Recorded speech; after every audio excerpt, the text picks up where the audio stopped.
வணக்கம் உறவுகளே, இன்றைக்கு பார்த்தீங்கன்னா இன்றைக்கும் ஒரு அருமையான சமையல் காணொலி ஒன்று தான். இன்றைக்கு வந்து நாங்கள் என்ன செய்ய போகிறோம்? இன்றைக்கு வந்து நாங்கள் இலகுவான முறையில் நல்ல சத்தான முட்டை வறுத்த சோறு தான் செய்ய போகிறோம்.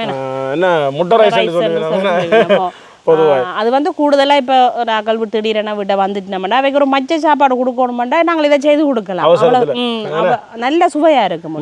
நான் சாப்பிட்டுருக்கிறேன். ஈஸியாகவும் செய்து கொள்ளலாம், நல்ல இலகுவாகவே செய்து கொள்ளலாம். அதை தான் நாங்கள் செய்து காட்ட போகிறோம். அப்போ தொடர்ந்து அப்படியே காணொலியை பார்ப்போமோ. நாங்கள் இந்த முட்டை ரைஸ் செய்கிறதுக்கு பார்த்தீங்கன்னா 15 முட்டை அளவில் எடுத்துருக்குறோம். முட்டை வந்து கூடுதலாக போட்டுக்கொள்ளலாம். முட்டை கூட போட தான் இன்னும் நல்லா இருக்குது. அதே மாதிரி வெங்காயம் வந்து 1/4 கிலோ அளவில் எடுத்துருக்கிறோம். பெரிய வெங்காயமும் கூட போடலாம். லீக்ஸ் கேரட் கணக்காக போடணும் மண்டியில் ஒவ்வொன்று போட்டாலே காணும்.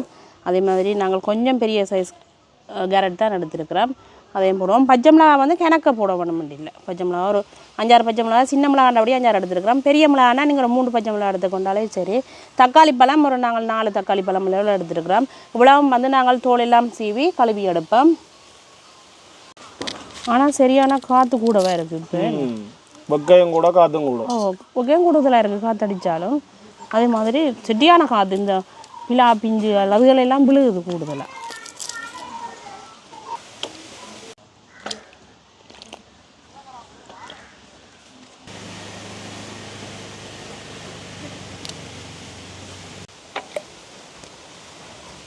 தோல் சீவின மிளகறி எல்லாத்தையும் நாங்கள் நல்ல வடிவாக கழுவி எடுப்போம்.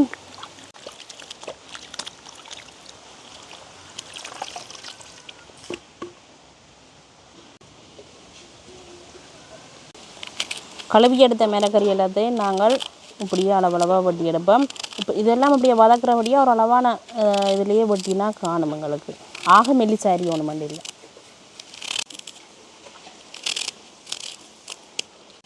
ஆனால் மிளகறி சரியான விலையா? இப்போ சரியான விலையோ. 450 ரூபா 500 ரூபா கத்தரிக்காய். அதே மாதிரி பைத்தங்காய் 400 500 அப்படி தானே எல்லாமே. கேரட் எல்லாம் 600 ரூபா, தக்காளி பழம் 600 ரூபா. ஆனால் இப்போ வந்து மிளகறிகள் வைக்கிற சீசன் தான், 2 விலை கூடவே இருக்குது. இந்த முறை பரவாயில்ல, எல்லா இடமும் வைக்கிறது தான், விலை கொஞ்சம் கூடுதலாக இருக்குது. கேரட்டை வந்து ஸ்க்ரேப்பரில் சீவனம் மண்டி இல்லை, நாங்கள் மெல்லிசாக நீளமாக வெட்டி விட்டாலே சரி.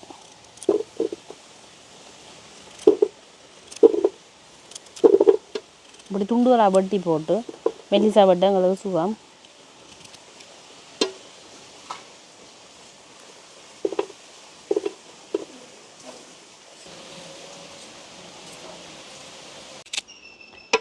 அதோடு நாங்கள் வெங்காயத்தையும் வெட்டி கொள்ளுவோம்.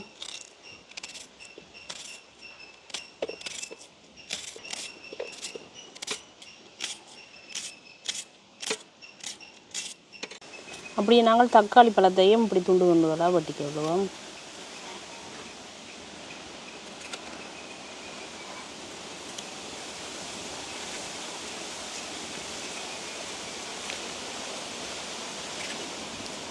நாங்கள் வெங்காயம், பச்சை மிளகாய், லீக்ஸ், கேரட், தக்காளி பழம் எல்லாம் வெட்டி எடுத்துட்டோம். இனி முட்டை ரைஸ் செய்ய தொடங்குவோம். அடுப்பு மூட்டுவோம். சரியான வெயிலாகவும் கிடக்குது இப்போ. பயங்கர வெயில்.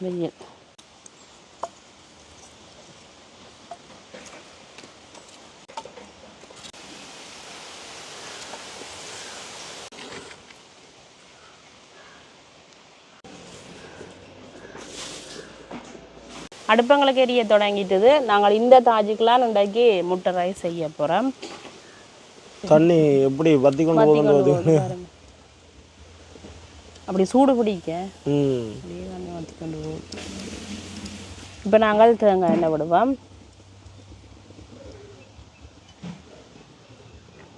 எண்ணெய் வந்து எங்களுக்கு நல்லா கொதிச்சிட்டுது. நாங்கள் இந்த முட்டை ரைஸுக்கு ஒரு 5-6 கிராம்பு அளவில் எடுத்துருக்கிறோம். ஒரு கருவாப்பட்டை எடுத்து சின்ன முறிச்சு வச்சுருக்கிறேன். 2 பிரியாணியில் எடுத்து வச்சுருக்கிறேன். கருவாப்பட்டை கிராம்பு பூடைக்க வந்து இந்த முட்டை ரைஸ் வந்து நல்ல வாசமாக இருக்கும், அதுக்காக போட்டுக்கொள்கிறேன்.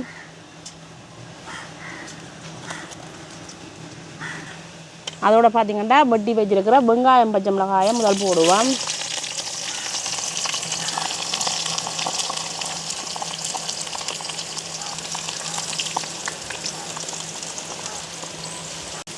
இப்படியே நல்ல வடிவாக பிரட்டி விடுவோம். வெங்காயம், பச்சை மிளகாய் கொஞ்சம் வதங்க வேணும் எங்களுக்கு.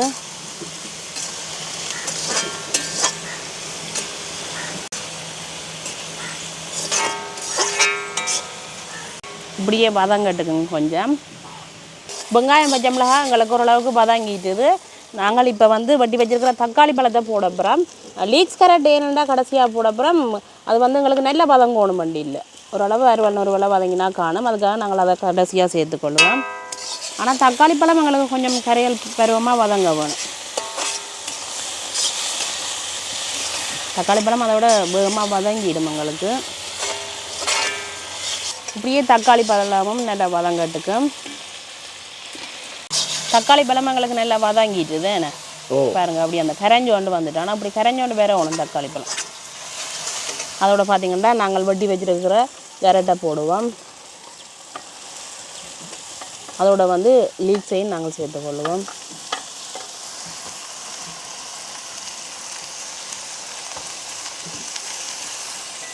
இப்போ நல்ல வடிவாக பிரட்டி விடுவோம். இப்படியே நல்லா பிரட்டி விட வேணும். கலராக இருக்குதுன்னு பார்க்க. மற்றது உங்களுக்கு அதிர்ஷ்டம் இந்த சட்டி தான். சட்டி வெளியே கொட்டுப்படாது, நல்ல வடிவாக பிரட்டலாம். மற்ற அந்த வெப்பமும் நல்ல அந்த சூடு வந்து நாங்கள் இப்போ கனலை குறைச்சி விட்டாலும் அளவான நெருப்பில் இருக்கும். அந்த ஹீட் வந்து சட்டி மொத்தம் வந்தபடியாக அந்த அப்படி அளவான ஒரு அந்த வெக்கையில் இருக்குது. ஒரு கொஞ்ச நேரம் எங்களுக்கு வதங்கட்டுக்கு. ஆனால் நாங்கள் இதுக்கு வந்து இப்போவே உப்பு சேர்த்து விடுவோம். தேவையான அளவு உப்பு சேர்ப்போம். நாங்கள் உப்பை சேர்த்து நல்லா அப்படியே பிரட்டி போட்டு விட்டால் எங்களுக்கு கொஞ்சம் நேரம் வதங்கினா காணும். பிரட்ட இங்கே வாசம் மூக்கத்துலாக்கி நல்ல வாசம் வேணும். முட்டையும் போட்டு அப்படியே பிரட்டி போட்டு சாப்பிட உண்மையிலுமே வேறு ஒற்று கறியும் தேவை. என்னென்றால் எங்களோட பாதையில் சொல்ல போனால் வேறு லெவலில் இருக்கும். நல்லா இருக்கும் உண்மையிலுமே. இப்படியே வதங்கட்டுக்குமே என்ன எங்களுக்கு அது வதங்கட்டுக்கும். இப்போ பார்த்தீங்கன்னா ரைஸுக்கு தேவையான முட்டையை நாங்கள் உடைச்சி எடுத்துக்கொள்ளுவோம்.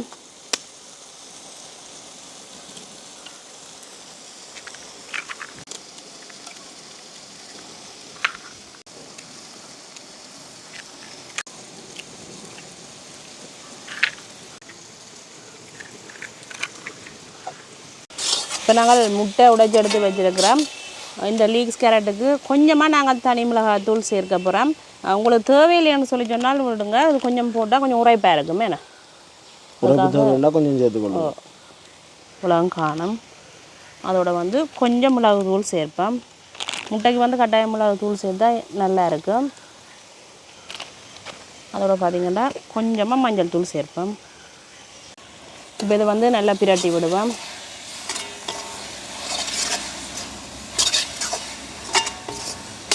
அதோட லீக்ஸும் கேரட்டும் எங்களுக்கு வதங்கிட்டு ஏன்னா கரையக்கூடாது, நல்லா கரையக்கூடாது.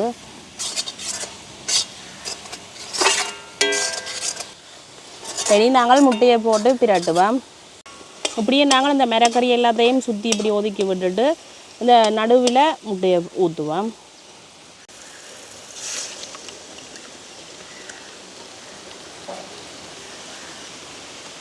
இப்படியே நாங்கள் ஒரு கொஞ்சமாக பிரட்டி விடுவோம். நல்லா அப்படி சூடு பிடிக்க நாங்கள் இந்த நெருப்பு குறைச்சல விட்டு நாங்கள் இப்போ கொஞ்சம் எரிச்சு விட வேணும். இந்த முட்டைக்கு வந்து நல்லா சூடு பிடிக்க அப்படியே வறுத்து தான் எடுக்கணும். நல்லா கொஞ்சம் சூடு பிடிக்கிறதுக்கு எங்களுக்கு இப்படியே நாங்கள் இனி கிண்ட தொடங்குவோம்.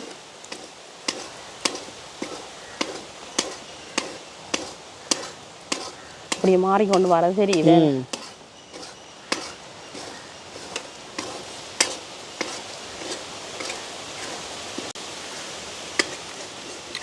இப்படியே தொடர்ச்சியாக கிண்ட வேணும்.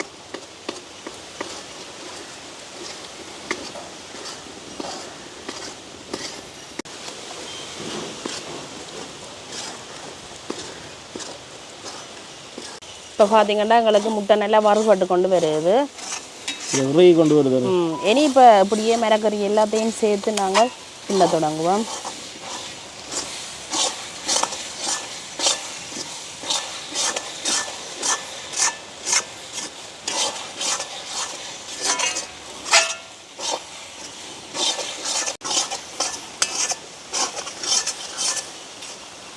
நல்ல வாசம் வருது, முட்டை வாசம்.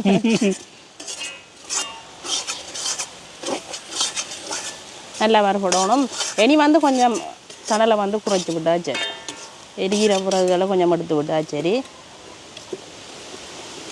அப்படியே கொஞ்சம் நேரம் தொடர்ச்சியாக கிண்டா நல்லா இந்த போடுபடுத்து கொண்டு போயிடும் முட்டையில எல்லாம். அந்த நேரத்தில் நாங்கள் சோறு சேர்க்க வேணும். சோறு வந்து நாங்கள் இன்றைக்கு பால் பொன்னி அரிசியில் சமைச்சிருக்கிறோம். இதுக்கு வந்து நீங்கள் நார்மலாக கீரி சம்பா எல்லா அரிசிலையும் செய்து கொள்ளலாம். முட்டைங்களுக்கு நல்லா வறுபட்டுட்டுது. இந்த பருவத்தில் நாங்கள் பார்க்கலாம் உப்பு காணுமா இல்லையாண்டு. கொஞ்சம் சாப்பிட்டு பார்ப்போமே என்ன.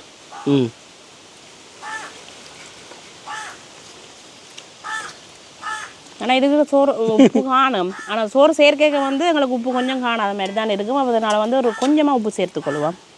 கொஞ்சமாக நாங்கள் தூள் உப்பு சேர்ப்போம். இப்படியே நல்லா பிரட்டி விடுவோம்.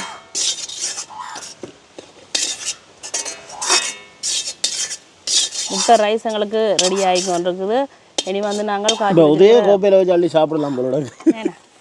இப்போ நாங்கள் சோறை வந்து அளவளவாக சேர்த்துக்கொள்ளுவோம்.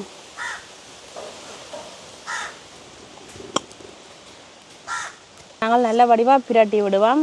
இனி ஃபுல்லாகவே அடுப்பு எரியக்கூடாது, தனெல்லாம் இருக்க வேணும்.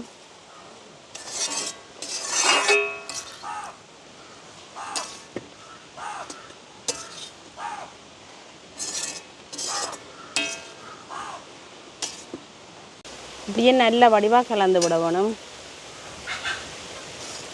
அந்த பொழு பொலண்டு இருக்குண்ணா. அல்லது அந்த சோறு வந்து எல்லா இடமும் நல்ல வடிவாக செய்கிறதக்கனையாக கலக்கணும். இந்த கொஞ்சமாக அந்த வெள்ளையாக இருக்குல்ல சோறு எப்படி இருக்குங்க.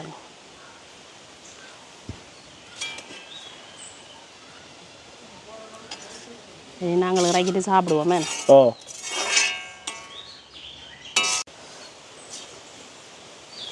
இப்போ நாங்கள் சுட சுடவே சாப்பிட்டு பார்ப்போமே.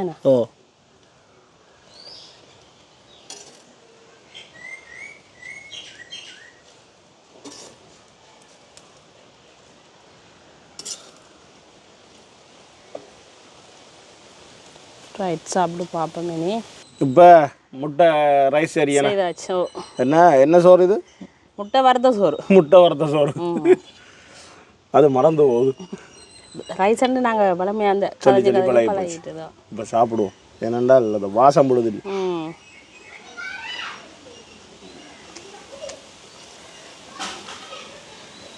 நல்ல வாசம். உப்பு இல்லாமல் அப்படி இருக்கு, அளவாக இருக்கு. வெங்காயம் சேர்த்து சாப்பிட இன்னும் சுவையாக இருக்கு. அதை விட இந்த முட்டை நிறைய போட்டபடியா வேற கறி ரைஸ் அதுகளை விட நல்லா இருக்கிற மாதிரி இருக்குது. அதான் முட்டை வந்து எவ்வளவு இதுக்கு சேர்த்துக்கொள்ளலாம். இப்போ இறைச்சின்னா நாங்கள் ஒரு துண்டு துண்டா வட்டி போட்டு தானே பொரிச்சிட்டு சேர்ப்போம். அப்போ அது அளவாக தானே இருக்கும். அதோட வந்து நீங்கள் இப்போ உரைப்பு இதோட உரைப்பு தேவைன்னு சொல்லி சொன்னால் சில்லி சம்பல் மாதிரியும் சேர்த்து நீங்கள் செய்து கொள்ளலாம். சேர்த்து அதை சாப்பிட்டு கொள்ளலாம். உண்மையாகவே நல்ல ஒரு அருமையான சாப்பாடு. ஈஸியாக செய்யலாம். இன்னொரு விஷயம் வேணாம், ஒரு 10-15 நிமிஷத்துக்குள்ளே அதை நீங்கள் எல்லாமே செய்து ரெடி பண்ணி வச்சுட்டா 5 நிமிஷம் வேலை. சோறெல்லாம் காய்ச்சி வச்சுட்டா ஒரு கொஞ்சம் நேரத்துக்கு இந்த சாப்பாடு சின்னாக்கள் வந்து விரும்பி சாப்பிடுவேன். உரைப்பு குறைவு இல்லை, அதில் வந்து நல்லா விரும்பி சாப்பிடும். அதோட முட்டை போட்டுக்கிறபடியே சத்து தானே. அப்படி இந்த சோத்தோட சேர்த்து வறுத்து சாப்பிடக்க தெரியாது முட்டை. சில பிள்ளைகள் சாப்பிடலாம் இந்த முட்டை. இப்படி நல்ல சின்னனா இன்னும் நல்ல சின்னனா கொத்தி போட்டும் நாங்கள் சேர்த்துக்கொள்ளலாம். அவளுக்கு தெரியாமளுக்கு கொடுக்கலாம், சாப்பிட்டு கொள்ளுவினோம். இதுக்கு வந்து நாங்கள் இந்த கருவாப்பட்டை வந்து வாசத்துக்காக தான் போட்டாங்க. முட்டை போடையே சில பேருக்கு அந்த முட்டை ஒரு வெடுக்கு வாசம் அது வந்து தெரியாது. அது போட்டு உண்மையிலேயே இன்றைக்கு பார்த்தீங்களோண்டால் முட்டை ரைஸ் வந்து நல்ல ஒரு சுவையாக இருந்தது. ஏன்னா நீங்களும் இதை மாதிரி செய்து சாப்பிட்டு பாருங்க, நல்லா இருக்கும். அதோட சின்னாக்கள் கூடுதலாக விரும்பி சாப்பிடுவேன் உரைப்பில்லாதபடியாக. அதோட நல்ல ஒரு சத்து. அந்த தேங்காய் எண்ணெயை மட்டும் கொஞ்சம் குறைச்சி பாவிச்சிங்க. தேங்காய் எண்ணெய் பதிலாக நீங்கள் நெய்யிலையும் செய்து கொள்ளலாம். இப்போ நாங்கள் வெங்காயம் இந்த லிக்ஸ் கரெக்டெல்லாம் மதக்கிறதுக்காக தேங்காய் எண்ணெய் விட்டுனாங்க. அதுகளுக்கு நல்லா குறைச்சி போட்டு கொஞ்சம் நெய் விட்டு இந்த முட்டையை நீங்கள் வறுத்து கொள்ளலாம். நல்லா இருக்கும் அப்படி செய்தாலும். அப்போ நாங்கள் இன்றைக்கு இந்த காணொலியை முடிச்சு கொள்வோம். நன்றி, வணக்கம்.